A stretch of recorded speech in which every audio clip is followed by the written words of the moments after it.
Hey Ecofictologists, welcome back to my channel. My name is Lovis and today I have a very special guest with me. This is Reb. This is one of the teenage winners of the Extinction Rebellion Wordsmiths Solarpunk short story writing contest. And I am so incredibly happy to sit down and chat with you. Thanks so much for being here. Thank you.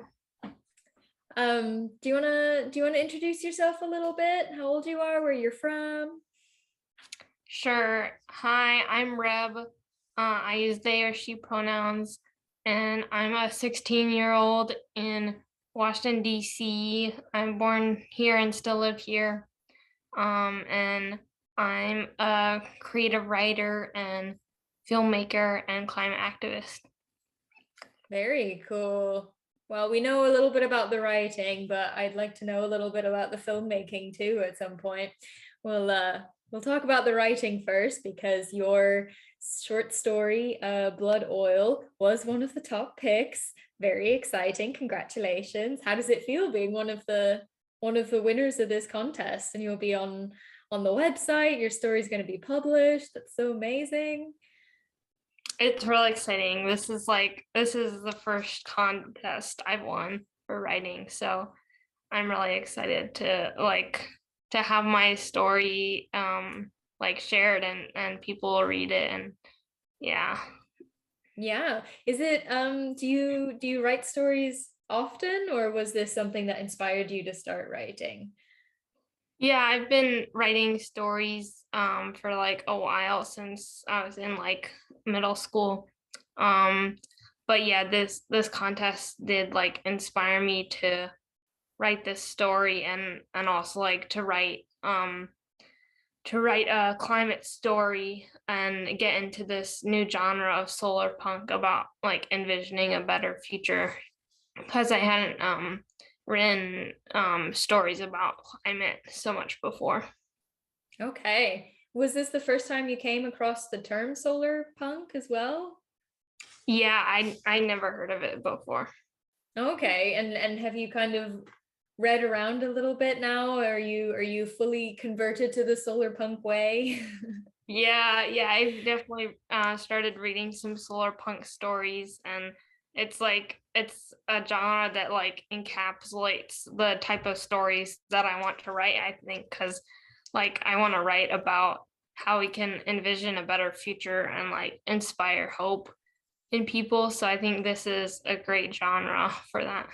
Yeah, for sure.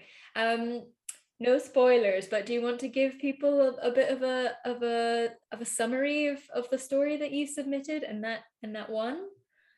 Sure. So I submitted the story Blood Oil, and it's about goes through like the journey of a young girl who's lives in a community where there's an oil pipeline that spilled and caused a lot of destruction, and it like shows how that hurt the community and the life in around that area. And then it also shows how like the Green New Deal or some like governments showing how when governments act well and actually like respond to what the people need, how it can create good change. So it's like the government actually providing funding to like clean up the pipeline and actually put renewable energy into the community. So that's kind of like the vision for what the ideal government would do. So that's what I wrote about. Yeah, definitely. I mean, I really love this story and I love the visuals that you put in it. There was, the pipeline is the scar across the land in that local area, and the oil is the blood, and the oil companies, you describe them as fossil fuel vampires, and that just gave me like such a shiver while I was reading it. I read it, I was like, "Ooh, that's good. That's really good." Because it paints them as these like kind of villains immediately, right? Yeah, no, I thought that was really That was really cool.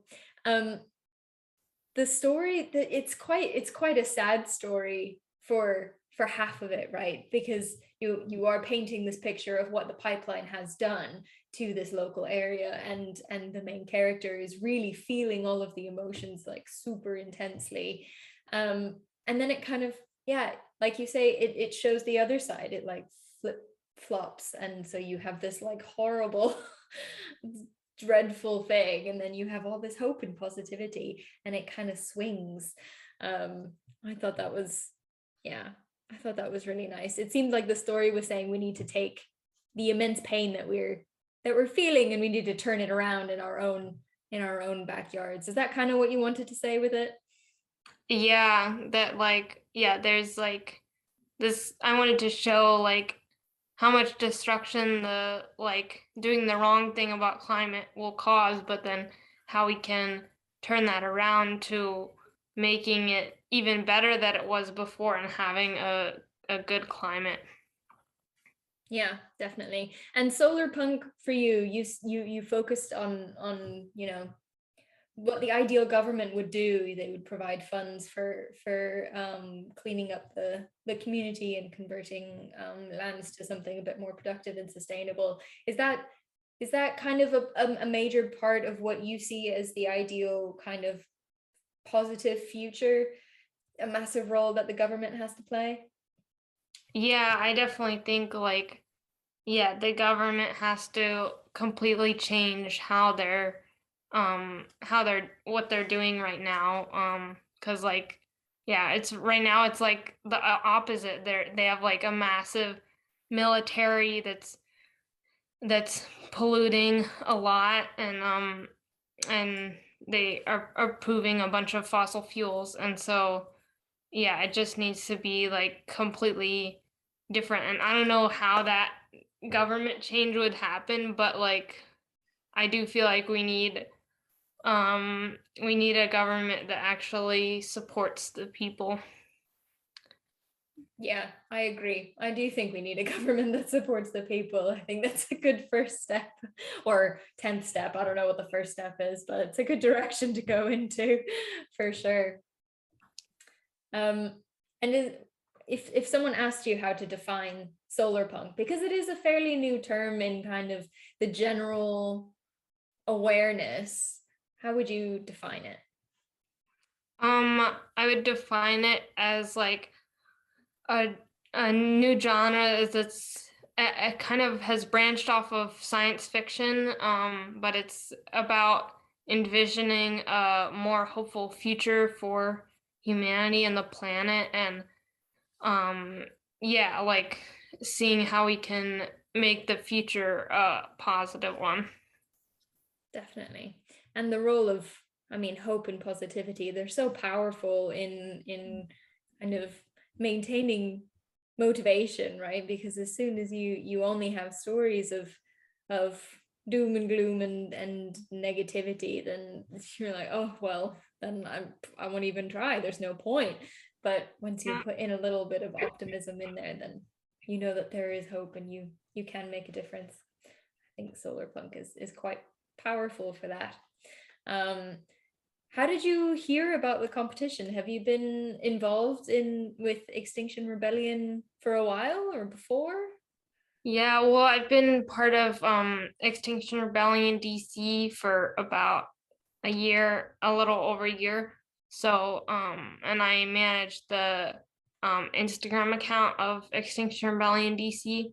Oh, So, so I just happened to be checking it one day, and Extinction Rebellion Wordsmith tagged XRDC in a post about the showcase, and then I like reshared it, and they were like, "Oh yeah, if like you know anybody who would like to submit, like especially like a teenager, like please tell them to submit." And I was like, "Oh, maybe I'll submit something." I'm a teenager. Maybe this is for me. That's really cool. What kind of is that what you do with Extinction Rebellion? You manage the Instagram accounts, or do you also participate in protests or? Yeah, well, I'm mainly like on the media and messaging team, so I do like graphics, social media, video, and like planning messaging for actions. But I also have like participated in like planning actions and protests as well. Um, yeah. Very cool. And earlier you said you were planning something for this week, an action for this Yeah. week. What is happening? Yeah, there's right now there's a global coastline rebellion in response to the fossil fuel extraction going on like offshore in Peru and Argentina. There's been a lot of destruction with that, so there's been a global response. There's about 20 countries doing actions this Friday, February 4th. Um, so I'm trying to organize an action. It might be pretty small because it's pretty last minute, but I'm trying to like be in solidarity and get some people in DC because there's a lot of points of power here that we need to be targeting. For Yeah. sure. For sure. Okay, that's really cool. I think by the time people watch this, that will already have happened. So I hope that it was really successful and you got lots and lots of engagement, but that's really cool.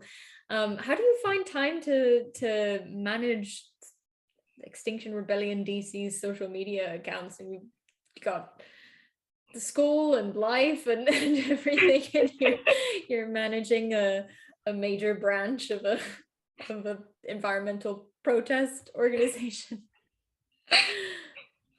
I honestly don't know. Um, yeah, because like it can definitely like get stressful with like homework when I feel like I need to like complete all my homework, but then at the same time, like climate activism is more important to me. Um, yeah, and yeah, I definitely like used to do more when like school was virtual or over the summer when I had more time. I would like make more videos and graphics and stuff. But yeah, I just yeah, climate activism is very important because it's a very urgent matter. And so yeah, I just try to like figure out how to do schoolwork when I can alongside it. But yeah. Amazing. That is amazing. And earlier you said also a filmmaker. You're also a filmmaker as well as a writer. What kind of film projects do you work on? Well, I haven't done like a whole lot recently with school being busy, but I did do like over the summer, and you can check out my YouTube channel, Rainbow Rebecca Films. Um Ooh, we love a so YouTube channel. yeah, so I've like created some short films like with my family, or like I did a series on protests after an election in DC. So yeah, so you can check out that there. That's amazing. I will definitely include links to that in the description below so that everybody watching can go have a look. Is that what you want to do? I mean, I don't know if you're already thinking about what's happening after school, but creative writing and filmmaking and your involvement in environmental protest, that sounds like you have a pretty clear idea of where you're going. Yeah, definitely. I mean, yeah, that's definitely what I want to do because I think because I love like writing and filmmaking, and I think it's a great way of like communicating about the climate, and yeah, I think this has given me like a lot of ideas of how I can use writing and filmmaking in climate activism and vice versa. So I think I think that's definitely what I want to do because that's yeah, I would love to do that, and that's important work that needs to be done. Definitely. I mean, I've been having this conversation with a lot of people recently about how writing is a form of activism. and that there's so many different forms of activism, and not everybody has to play the same role within any kind of movement. And if writing and filmmaking and creating stories and storytelling, if that is your talent, then use what you're good at to join in whatever movement. And they need the storytellers, because that's how we connect with each other, really, is, and how we grow in empathy. It's all these stories. So I think you're on a good track with your writing. Where do you get your ideas from for your stories? Well, for as long as I can remember, I've had this practice called pretending, where I pretty much just like get into my headspace and imagine like a whole bunch of settings and characters and worlds, and I don't write most of them, but sometimes like if I develop it enough, it like turns into an idea. Yeah, or yeah, I don't know. I mean, ideas could come from anywhere, or just from like experiences I've had that I want to like explore in the creative world. Is it's so interesting to talk to teenagers now, because it's always interesting to ask them how prevalent topics like climate change and species extinction and habitat loss and biodiversity and all these things, how prevalent those conversations are at school. Like, how much do you talk about it at school and in your friendship groups? I mean, it's like rarely that the teachers like actually teach about it, which is Okay. unfortunate because it's such an important topic that we all need to like have the info about, because like so many teenagers like know about it and care about it.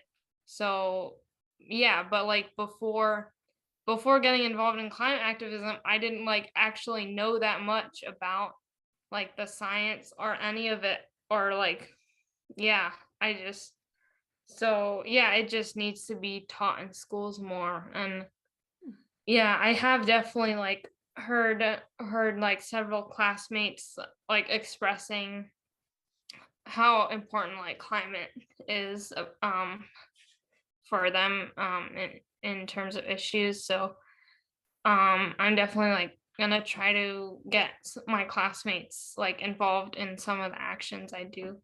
So yeah. Yeah, that's really interesting. I wonder what it would Well, I wonder why they're not teaching it, because it's such a big part of kind of our world and our lives now. I wonder why they're not teaching it. Is that a pressure that they're getting from above them, or is it that they don't think students want to engage with it, or because it's so depressing? Or what do you think? Why do you think they don't teach it? I don't know. I think it's just like the curriculum, like a lot of teachers just like follow the same curriculum every year, and that doesn't like change that often, like I to see. include new topics. But I feel like they could like include it, just like even if it's not in the curriculum, or like schools should put it in the curriculum. Mm-hmm. Because yeah, but it's just like I mean, yeah, it is like I guess more recently that people have started becoming more and more concerned about it. Um, but yeah, that's not an excuse to not update the curriculum. Well, I wonder if they could use English class to teach it now. With they could get everybody to start writing stories about it, or reading Oh stories yeah. about it. I mean, you said you only just came across the term solarpunk, but have you read many stories that are climate focused, or that are kind of focused on the relationship we have with our environment? Um, I mean, until I got like the Solarpunk book after the Solarpunk showcase, I don't think I've read like many books or stories about it. Yeah, I don't think I've read many. Well, I tried reading a Naomi Klein book, but it's kind of hard for me to get through nonfiction books. So that's why I want to write fiction about climate, because then it's like enjoyable to read, but it's also like very important topics. So Yeah, it's also difficult for me to get through nonfiction books. I read enough nonfiction when I am working at the university, and I come back, I'm like, no, give me some fiction. But I still really engage with topics like this, and I really enjoy reading ecofiction novels and in yeah, any genre, really, because that's the beauty of it. It does fit into almost any genre, whether you like mystery or romance or futuristic sci-fi or solarpunk. And I think there is something for everybody. So I wonder, it's really interesting to think about kind of the school environment and how you could bring solarpunk and ecofiction a bit more into the curriculum. And the short story format, I think, lends itself really well to solarpunk. But do you read a lot of short stories, and do you know, like, do your friends read short stories, or are you mostly novels? I'm mostly novels. Yeah, up until like that recent book. But yeah, yeah, but I have been like more recently writing more short stories and poetry. Mm-hmm. Yeah. What was the solarpunk book that you picked up? It was called Sun Vault. Oh yeah, that's a Yeah. good one. I enjoyed reading that. It's like they're the perfect length for reading like a story before bed. Like you lie down, you read a story, and you finish the whole story, and it's because it's so like hopeful and positive. You go to bed like happy, and your mind has kind of like wound down from the day. And it's just, put it in a really nice mindset. I Yeah. enjoyed that when I Yeah, read it. I always love like reading stories before bed. It's like the main time that I read because it's so peaceful. Yeah. Yeah, yeah. And these stories, they do lend themselves very well to reading before bed. Whereas I guess if you picked up like a hardcore dystopian futuristic climate fiction, which there is a lot of, maybe you'd be in a less peaceful frame of mind. But yeah, you will find lots of book recommendations on my channel if you're looking for climate focused books. Cool. And you think you'll continue writing short stories and maybe submitting them to competitions now that you've gotten a taste for it? Yeah, maybe. Yeah, I'm currently like trying to workshop this story and add to it and submit it to a magazine. So Oh, very cool. Well, yeah, best of luck. Best of luck. thank I you. think it'll be, yeah. Once the story goes live on the XR Wordsmiths website, I'm sure there'll be a big rush and a big push, and you'll get lots of media attention, and we will make sure to I will be shouting it from the rooftops as soon as the thing goes live. So um and I hope you enjoy riding the wave of attention with your storytelling activism. Thank you. Well, that's all the questions that I have for you today. Thank you so much for joining me for this little chat. It was really lovely talking to you, and best of luck for writing and filmmaking and all of your actions and your protests and all the crazy amount of things that you're doing in your spare time. Thank you. All right, and that is all from us, and I will see you next week, Ecofictologists.